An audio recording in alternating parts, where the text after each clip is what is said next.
Google Play Points is a rewards program developed by Google that allows users to earn points by making purchases on the Google Play Store. These points can be used to purchase apps, games, movies, books, and other content on the store.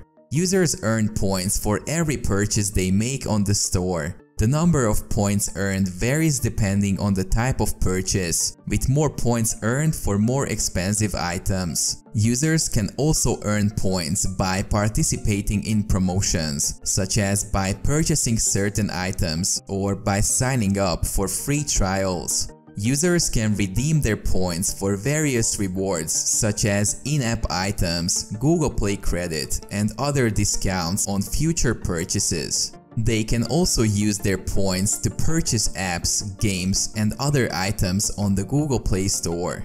Google Play Points is a great way for users to earn rewards for their purchases on the Google Play Store.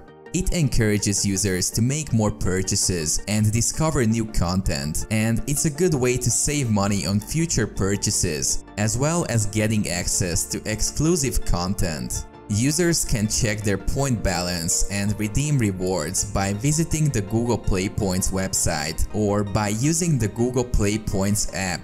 They can also see their points history and track the progress towards their next reward.